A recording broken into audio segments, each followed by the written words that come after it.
함께 나눌 말씀은 갈라디아서 2장 15절에서 18절 말씀입니다. 갈라디아서 2장 15절에서 18절 말씀, 우리 앞에 모니터 보시면서 새 번역 성경으로 같이 읽도록 하겠습니다. 같이 15절 18절 읽겠습니다. 시작.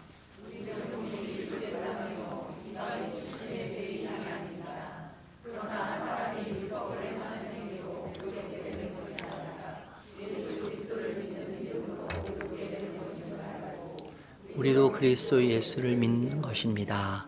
그것은 우리가 율법을 행하는 행위로가 아니라 그리스도를 믿는 믿음으로 의롭다고 하심을 받은고자 했던 것입니다. 율법을 행하는 행위로는 아무도 될 수 없기 때문입니다.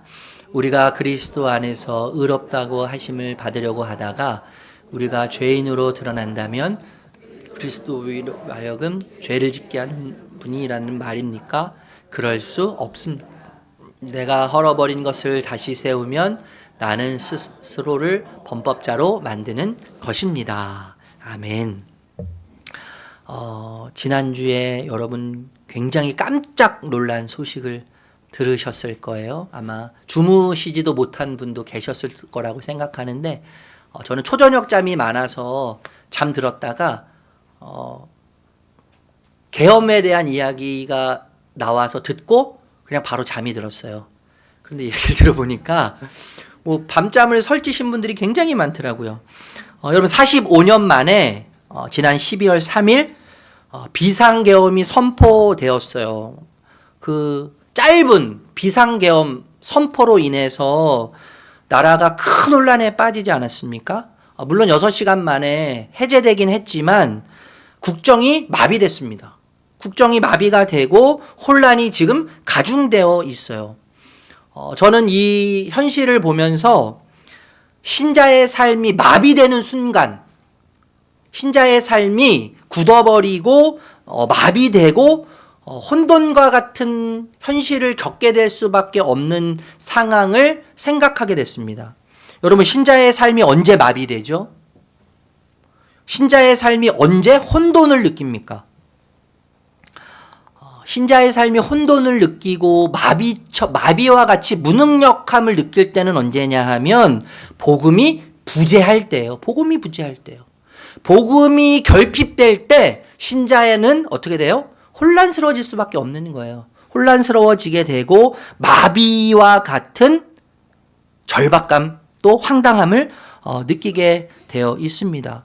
복음에서 멀어지고 진리에서 멀어지면 진리가 작동되지 않고 복음이 작동되지 않으면 마비가 오는 거예요. 영적인 마비 현상과 혼란 현상이 온다는 것이죠. 15절 말씀 우리 다시 한번 읽어보도록 할까요? 15절 시작.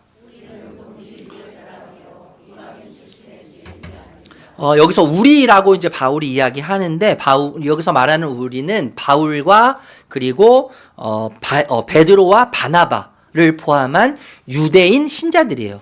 유대인 신자들. 여러분, 유대인 신자들은 하나님께 선택받았다고 하는 특별 의식이 있지 않습니까? 특별 의식이 있어요. 그리고 우리만이 선택을 받아서 율법을 알고 있고 우리만이 율법을 지킨다라고 하는 아주 각별하고 특별한 특별 의식과 특권 의식과 선민 의식을 가지고 있어요. 반면에 유대인이 아닌 이방 사람들은 어때요? 죄인이죠. 모두가 다 죄인이에요. 그래서 지난주에도 말씀드렸지만 유대인들이 아침에 일어나서 하는 기도가 뭐예요? 하나님, 제가 이방인으로 태어나지 않은 것을 감사합니다. 이렇게 기도할 정도로 이방인과 가까이 하거나 이방인과 말을 섞거나 이방인과 식탁 교제를 하면 스스로 더럽힌다고 생각하면서 절대로 이방인과 함께 하지 않았죠. 언약 밖에 있는 사람들이에요. 율법에 무지한 사람이에요. 그냥 그 이방인 자체가 죄인이에요. 그런 관점에서 바울이 얘기하는 것이죠. 우리는 본디 원래 유대 사람이고 이방 출신이 아니지만 하면서 다시 생각을 환기시킨다고 우리가 엿볼 수 있다고 생각되어집니다. 여러분, 이방인도 유대인도요, 하나님 보시기에 모두 사악한 인간이죠. 사악한 인간이에요.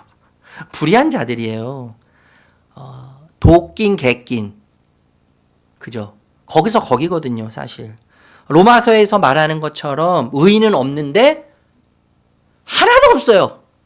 의인은 없는데 하나도 없어요. 철저하게 타락하고 부패한 피조물이 유대인이냐 이방인이냐가 아니라 우리 인간 실존 자체가 전적으로 부패하고 전적으로 타락한 것이죠.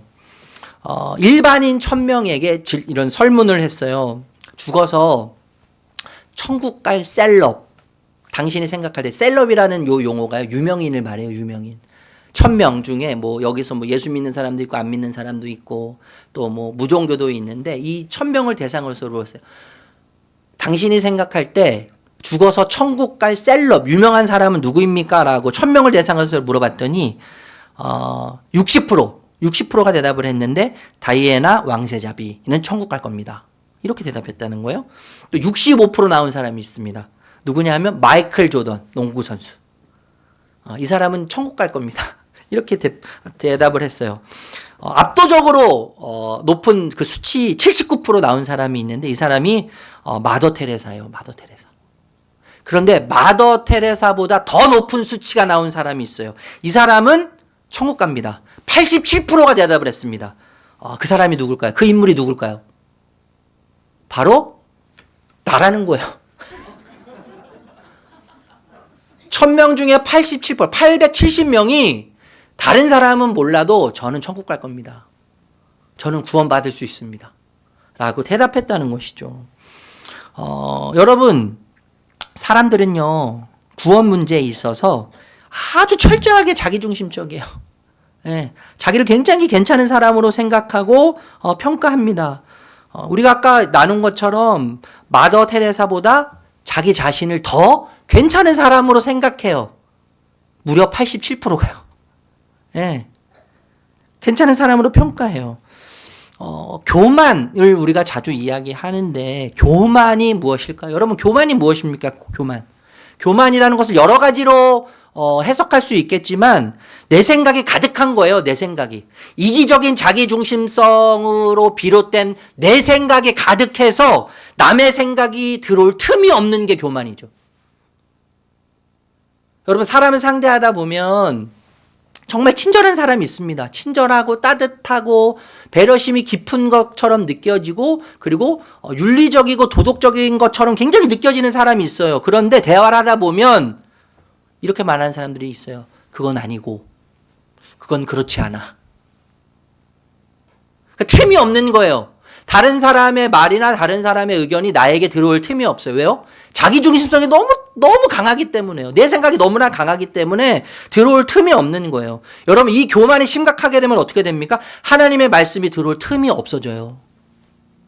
하나님 말씀이 들어올 틈이 없어지니까 하나님을 망각하고 스스로 주인이 되어서 영적 치매가 걸린 상태에서 삶을 살아가는 거죠. 굉장히 무서운 이야기 아닙니까? 여러분. 여러분 우리는요. 우리의 모습을 제대로 보아야 돼요. 제대로 보면 실망하게 돼요. 여러분 실망하셔야 돼요. 야, 내가 이렇게 연약하구나. 실망하셔야 돼요, 여러분. 가급적이면 많이 실망하셔야 돼요. 그렇지 않으면 예수 그리스도의 복음은 결코 소망이 되지 않습니다. 결코 소망이 되지 않아요. 네. 여러분 자존심이 상하셔야 돼요. 죄송해요. 근데 자존심이 상하는 일이 많아야 돼요. 내 자존심이 강해지면 강해질수록 예수님은 자꾸 초라해지세요. 근데 우리의 자존심이 상하면 상할수록 어떻게 됩니까? 은혜가 이해가 돼요. 은혜가 이해가 돼요. 내 자존심이 구겨지고 상해져서 힘들지만 상처를 입지만 하나님의 은혜가 이해가 되고 그리고 믿음으로 나아가게 돼 있어요. 그러니까 최대한 우리의 자존심이 상하는 일을 만나야 되는 겁니다. 자존심이 상하고 내 모습에 대해서 실망스러운 일들을 우리가 자꾸 만나야 돼요. 무지와 무능과 연약함을 경험하고 우리의 죄악됨을 계속 발견해내요. 그렇게 되면 될수록 더 큰 은혜의 자리로 계속 우리가 가게 되는 거죠. 여러분 이게 사는 길이에요. 이게 사는 길이에요. 나 같은 죄인 살리신이라고 하는 노래, 제가 지난주에도 말씀드렸는데, 영국의 존 뉴턴이잖아요. 이분이 원래 아버지와 함께 그 중세 시대 그 당시에 그 노예 무역선을 운영했던 선장이었어요. 선장이었습니다. 굉장히 많은 물질도 있었겠죠. 그리고 사회적으로 지위도 굉장히 높았을 텐데, 목회자가 되고 나서 이제 세상을 떠나기 직전에 마지막 순간을 맞이합니다. 근데 이분이 이런 아주 유명한 말을 남기셨어요. 나의 기억은 거의 사라지고 있습니다. 나의 기억은 거의 사라지고 있습니다. 그런데 두 가지는 기억하고 있습니다. 첫 번째는 내가 큰 불의한 사람이라는 것입니다. 하나님 앞에서 자존심이 중요하지 않고 나의 어떠함이 중요하지 않은 가장 큰 죄인이라는 것과, 두 번째는 예수님이 가장 큰 구주라는 사실입니다. 죽음 앞에서 내 기억이 다 상실되고 있지만 이 두 가지를 저는 기억하고 있습니다.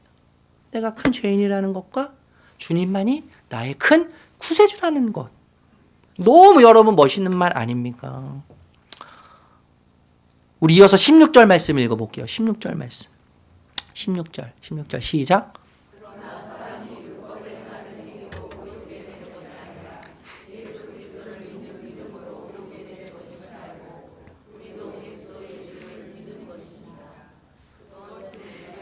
율법을 행하는 행위로가 아니라 그리스도를 믿는 믿음으로 의롭다 하심을 받고자 했던 것입니다.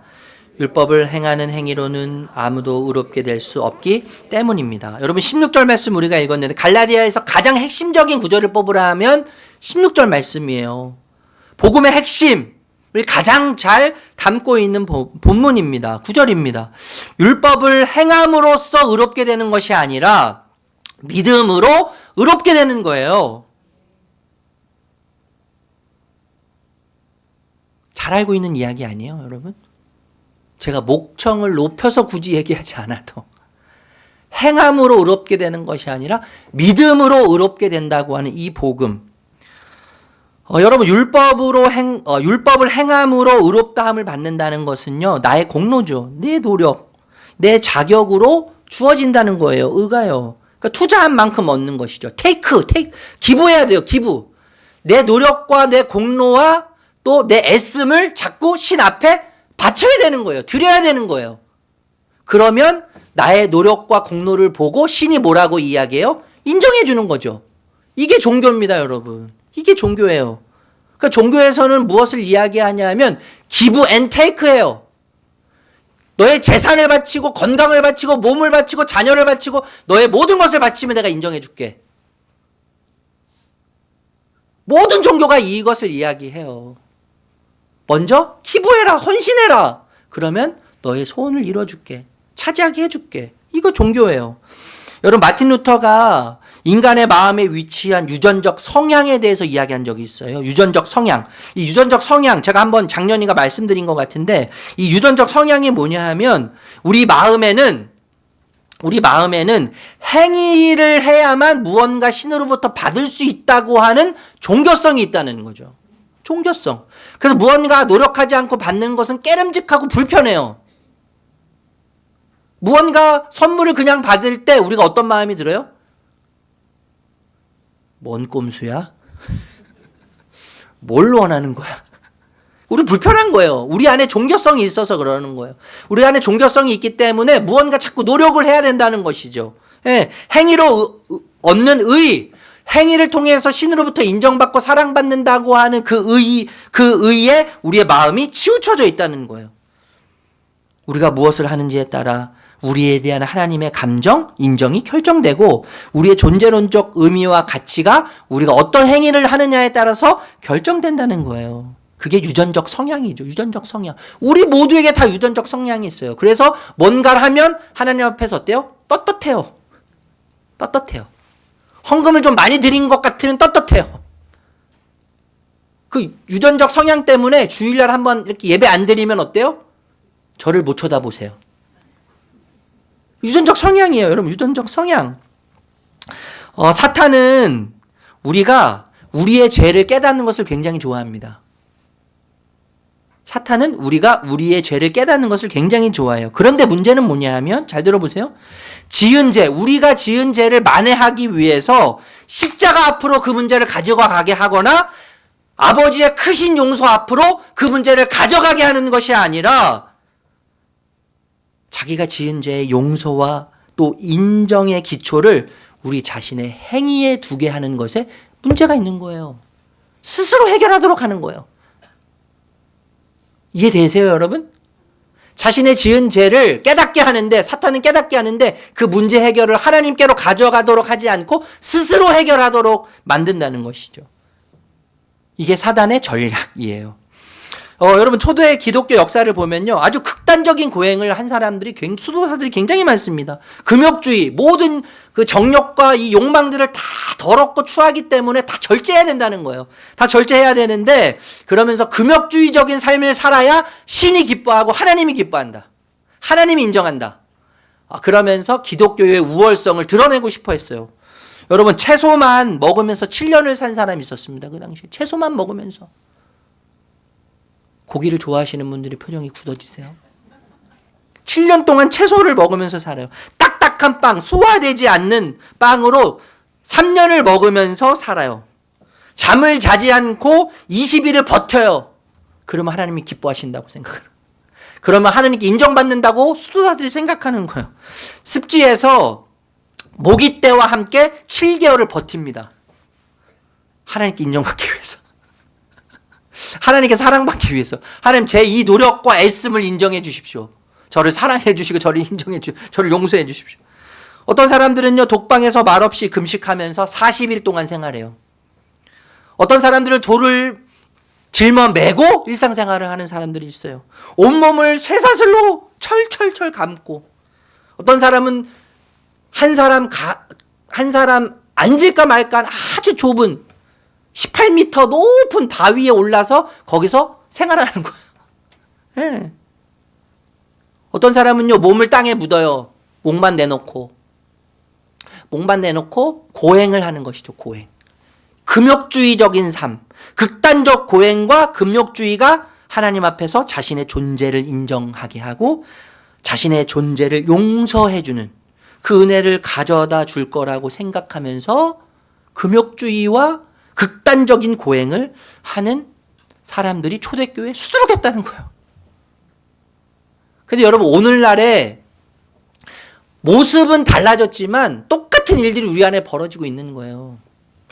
똑같은 일이 벌어지고 있어요. 그런데 중요한 것은 뭐냐 하면 복음은 인간의 유전적 성향을 전복시킨다는 겁니다. 내가 하나님 앞에서 무엇을 하고 노력하고 애쓰고 마일리지를 쌓아야지만 하나님이 인정해 주신다고 하는 유전적 성향, 내 스스로 하나님 앞에서 자격을 갖춰야만, 어떠한 자격을 갖춰야만 하나님이 인정해 주신다고 하는 유전적 성향을 완전히 전복시킨다는 거예요, 복음이요. 그래서 행위가 아닌 믿음으로 의롭게 된다는 것이죠. 저는 이것을요, 테이크앤 기브라고 표현하고 싶어요. 종교에서는요, 다 막 투자해야 돼요.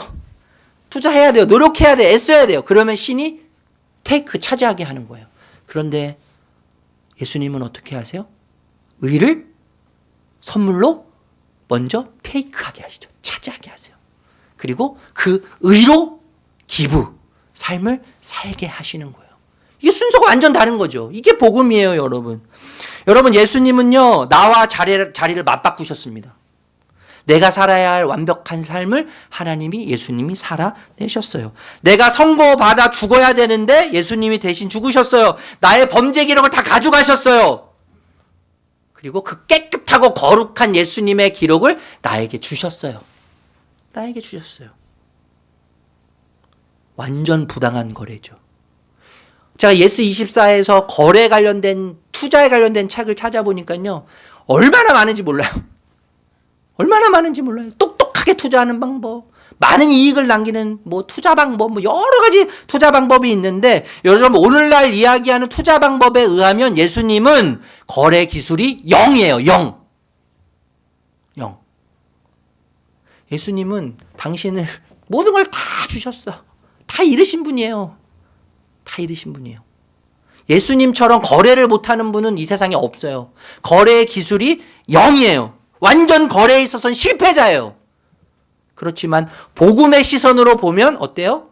예수님은 우리의 모든 것을 다 가져가시고 범죄 기록을 다 가져가시고 자신의 모든 것을 투자하고 희생하시면서 우리를 얻으셨죠. 우리를 얻으셨어요. 세상을 얻으셨어요. 이 세상에 가장 똑똑한 방법으로 투자를 한다고 해도 사람을 얻는 투자는 없습니다. 세상을 얻는 투자는 없어요. 그런데 예수님은 거래 기술이 0이신데 자신을 다 내어주시면서 세상이 볼 때는 손가락질과 책질과 채찍질과 욕먹을 수밖에 없는 방법을 택하셔서 가시지만 그 방법을 통해서 세상을 얻으시는 거죠. 우리를 얻으시는 거예요. 나를 얻으시는 거예요.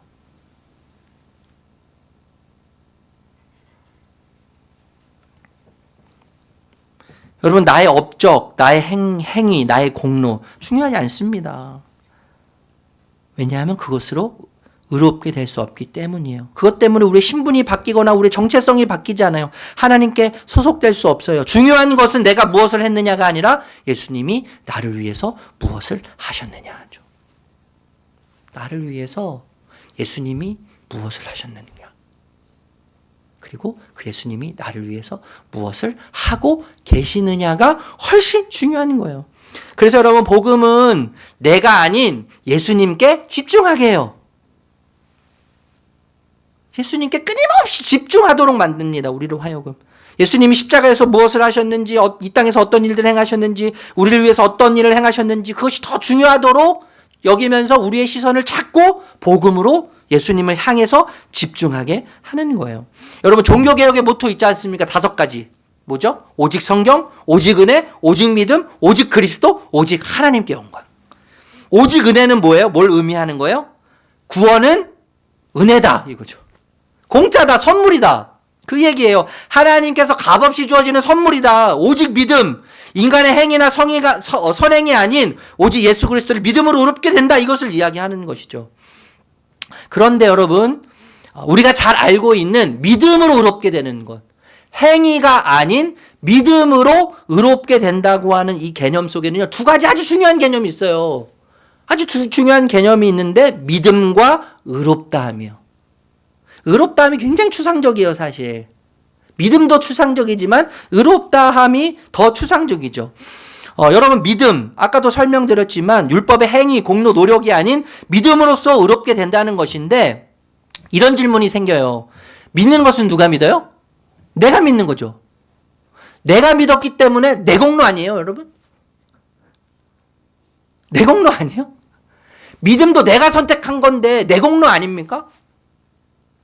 분명히 복음에서는 믿음으로 하나님의 선물, 값없이 주시는 하나님의 선물이라고 이야기하는데 내가 믿은 거잖아요. 그러니까 내 공로 아닙니까? 내 공로라고 이야기할 수 있지 않아요? 여러분, 잘 들어보세요. 믿음이 되기 위해서는, 믿음을 형성하는 데 있어서는 2가지 요소가 굉장히 중요해요. 이게 꼭 절대적으로 있어야 돼요. 그것이 뭐냐 하면 믿음의 대상과 믿음의 내용이에요. 믿음의 대상이 없고 믿음의 내용이 없으면 믿고 싶어도 믿음이 생겨날 수 없는 것이죠. 우리의 믿음의 대상은 누구세요? 하나님 예수님이신데 그분은 스스로 있는 분이에요. 세상의 모든 신은 다 창조됐죠. 사람으로부터 나왔죠. 그런데 우리가 믿는 하나님은 스스로 계신 하나님이세요.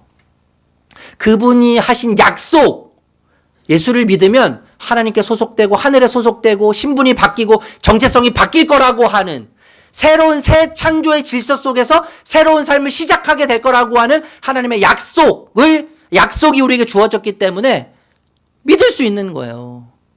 우리가 공로가 아니죠. 결코 우리의 공로가 아니에요. 하나님의 전적인 은혜예요. 은혜예요, 여러분. 여러분, 믿음은요, 믿음의 대상과 약속으로부터 나옵니다. 아무리 믿고 싶어도 대상이 없으면 믿을 수 없고 내용이 없으면, 약속이 없으면 믿을 수 없어요. 그래서 믿음은 선물이에요. 믿음은 선물이에요. 그런데 여러분, 예수님을 믿는 결과에 대해서 흔히 이야기할 때 구원받았다 뭐 이런 표현 하잖아요. 구원받았다, 죄 용서 받았다 이런 걸로 흔히 표현하는데 16절에서는 뭐라고 표현해요? 다시 한번 읽어볼게요. 16절. 구원받았다, 뭐 죄 용서받았다 이런 표현을 안 쓰고 다른 표현을 사용해요. 다시 한번 읽어보겠습니다. 시작.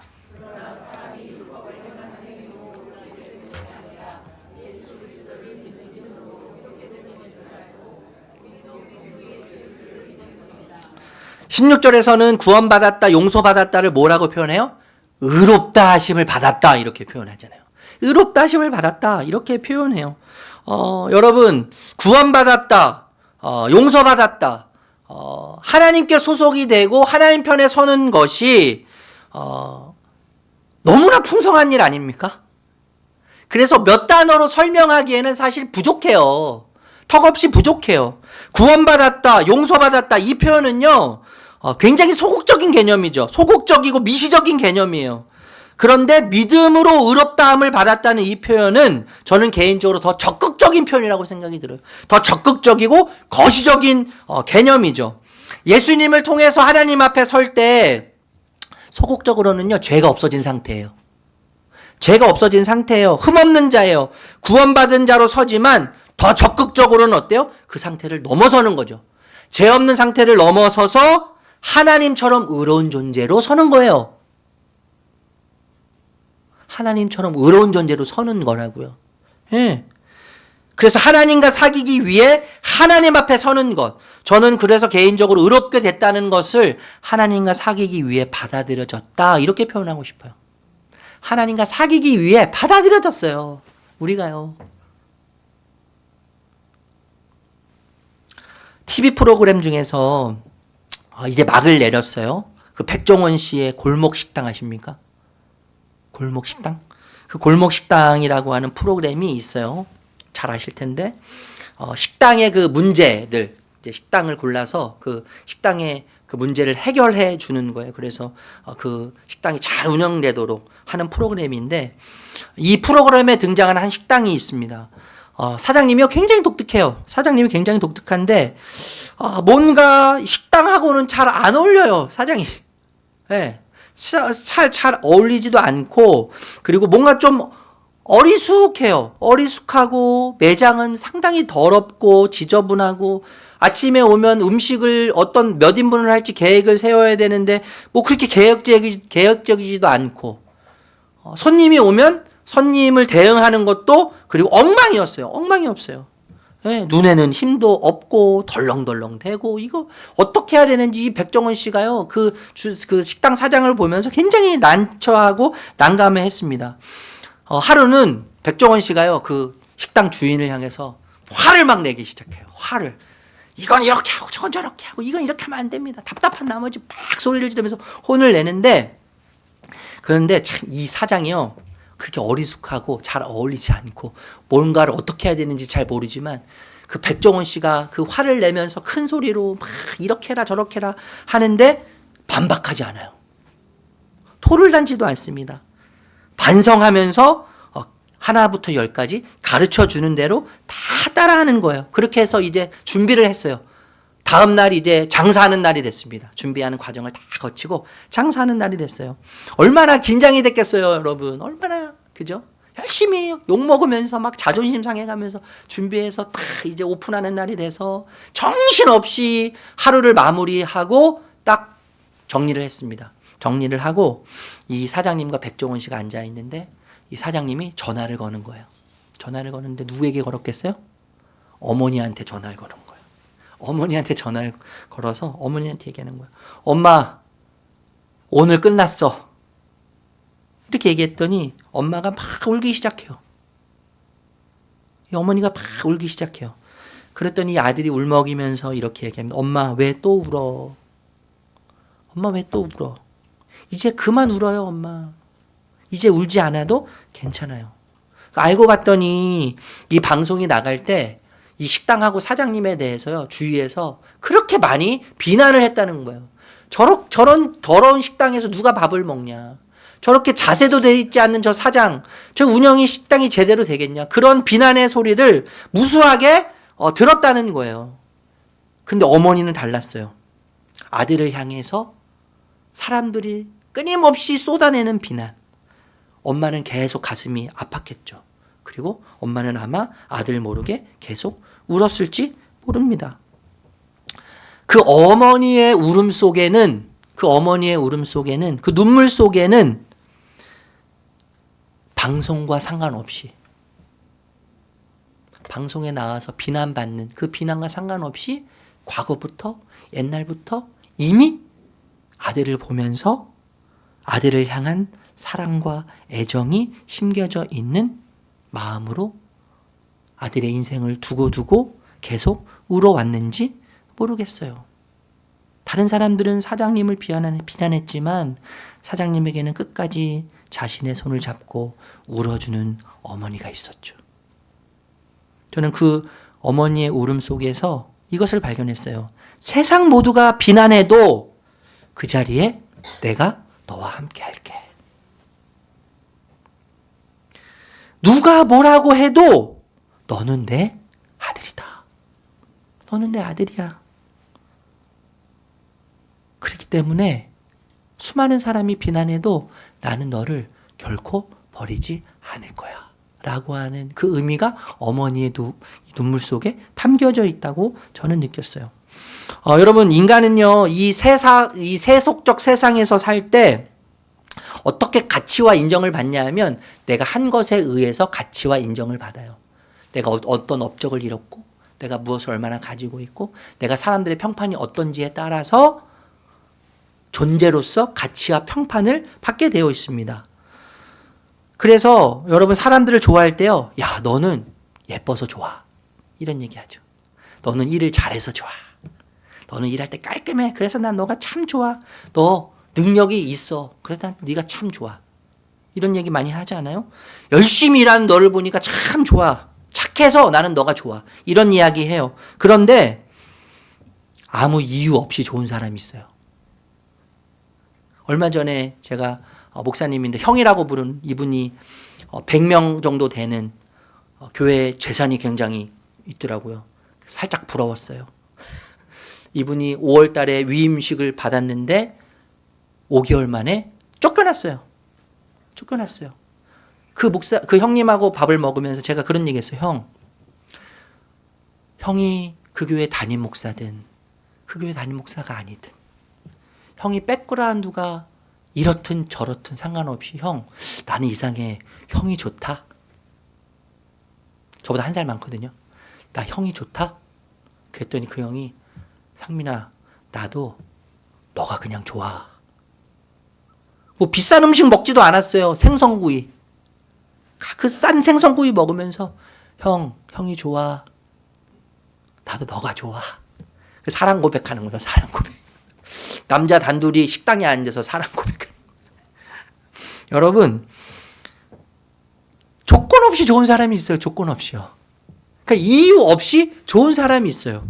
여러분, 이 사랑의 방식이 뭐냐 하면 신이 인간을 사랑하는 방식이에요. 신이 인간을 사랑하는 방식이에요. 그냥 좋은 거예요. 하나님은 여러분이 그냥 좋으신 거예요. 그냥 사랑스러우신 거예요. 여러분들이 뭐 대단한 일을 하고 뭐 세계 선교를 위해서 하나님 나라를 위해서 목숨을 바치면서 전 재산을 바쳐서 대단한 일을 할까봐가 아니라 상민아, 나는 너가 그냥 좋아. 담비야, 나는 그냥 너가 좋다. 영선아, 진자야, 나는 너가 그냥 좋아. 이게 하나님이 인간을 대하는 사랑의 방식이에요. 이게 뭐예요? 의예요, 의. 믿음으로 여러분 믿으시면 돼요. 이게 믿음으로 의롭게 됐다는 거예요, 여러분. 그런데 이렇게 믿음으로 의롭게 됐다는 것을 느끼는 순간 그 의라고 하는 선물을 받은 자로 하여금 가만두지 않는다는 거죠. 가만히 있지를 못해요. 복음이 가만두지 않아요, 여러분. 여러분, 예수님 믿는다는 게 뭐죠? 지난주에도 말씀드렸잖아요. 예수님 믿는다는 게 뭡니까? 주인이 바뀌는 거잖아요. 주인이 바뀌면 종은 바뀌게 돼 있어요. 우리 군부대 가신 분들, 남자분들 아시겠지만요. 사단장 바뀌고 연대장, 중대장만 바뀌어도 분위기가 완전 달라지는 거죠. 회사에 여러분 사장님이 바뀌잖아요. 완전 달라지는 거예요. 팀장님만 바뀌어도 달라지는 거예요. 분위기가 달라져요. 다 새로워지는 거예요. 여러분 인생의 주인이 바뀌면 그 인생은 완전히 달라질 수밖에 없어요. 주인을 닮아가게 돼요. 주님을 닮아갈 수밖에 없어요. 그런데 예수님을 믿는다고 하는데도 달라진 게 하나도 없으면 어떤 겁니까? 아직 주인이 바뀌지 않은 거예요. 다른 이유로 설명할 수 없어요. 내가 예수님을 믿고 그럼에도 불구하고 바뀌지 않았다면 예수님을 가짜로 믿는 거예요. 예수님을 믿지 않는 거예요. 예수님을 믿으면 당장 완벽한 존재가 되는 것은 아니지만 예수님이 주인이 되시면 예수님을 닮아가고 싶습니다. 예수님을 닮아서 변화되게 되어 있어요. 여러분. 이것을 갈라디아서에서 바울이 이어서 무엇을 이야기해? 나중에 살펴보겠지만 갈라디아서 5장에서는 이것을 행위로 연결해요. 행위로. 갈라디아서 5장 6절 말씀 혹시 준비됐습니까? 같이 한번 읽어볼게요. 시작.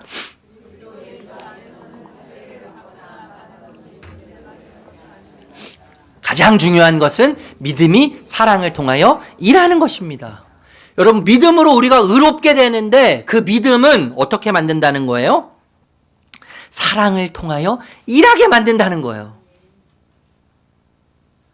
믿음을 한국교회가 굉장히 강조하지만 믿음 플러스 행위 플러스 믿음이야. 순서입니다. 여러분 순서가 굉장히 중요한 거예요.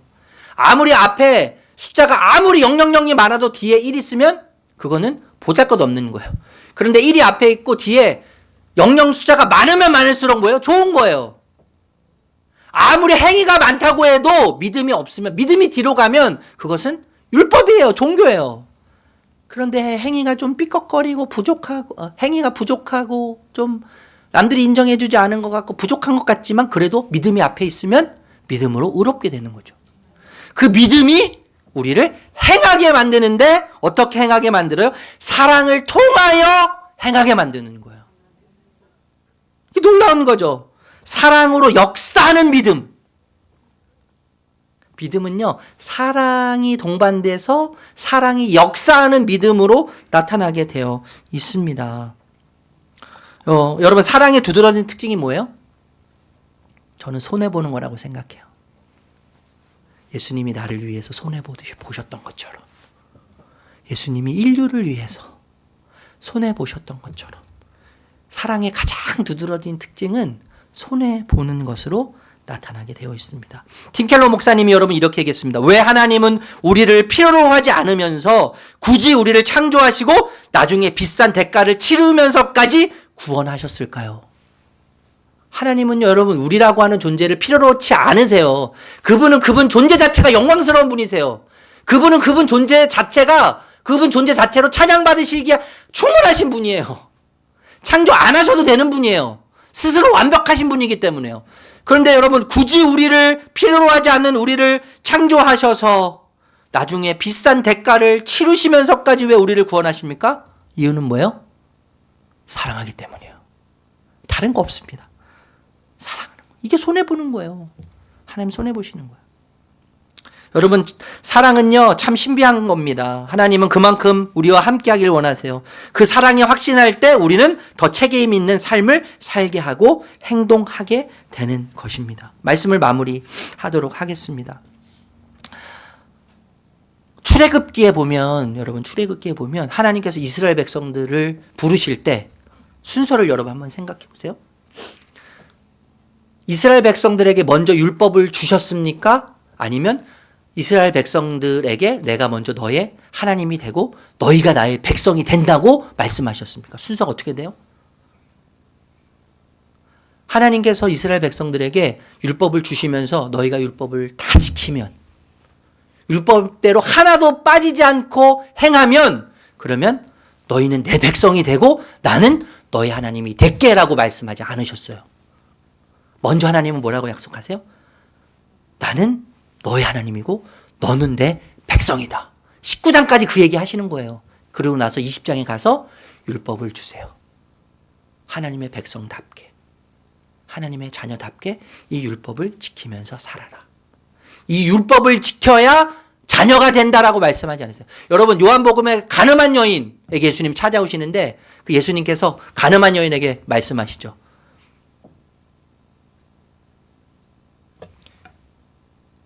내가 너를 용서하니 다시는 가서 죄를 짓지 말아라. 예수님 이렇게 말씀하셨어요. 반대로 너가 다시는 가서 죄를 짓지 않으면 내가 용서하겠다라고 말씀하지 않으셨어요. 이 차이를 이해하셔야 돼요. 복음, 종교. 예수님은 먼저 다 주세요. 용서하세요. 자녀되게 하세요. 하나님을 주세요. 당신을 주세요. 당신을 소유한 자로 살게 하세요. 소유하기 위한 자로 사는 것이 아니라, 예수님으로부터 무언가를 받아내기 위한 자로 사는 것이 아니라 이미 예수님으로부터 다 소유한 자로 부르셨어요. 테이크, 차지하게 하셨어요. 그리고 테이크한 자로 살게 하시는 거예요. 여러분, 이 자유가 얼마나 대단합니까? 이 복음이 주는 자유. 무언가 얻기 위해서, 찾아내기 위해서, 더 받기 위해서, 인정받기 위해서 사는 게 아니라, 노력하는 게 아니라 이미 인정받은 자로 사는 거죠. 이미 사랑받은 자로 사는 거죠. 이게 복음입니다, 여러분. 이게 복음이에요. 이 복음의 풍성함, 이 복음의 부요함 안에서 세상에 매이지 않고 예수님께 매임으로, 예수님이 주시는 자유 안에서 복음의 능력으로 한 주간을 살아내시는 우리 사랑하는 모든 성도님들이 되시기를 존귀하신 예수님의 이름으로 축복합니다. 축복합니다.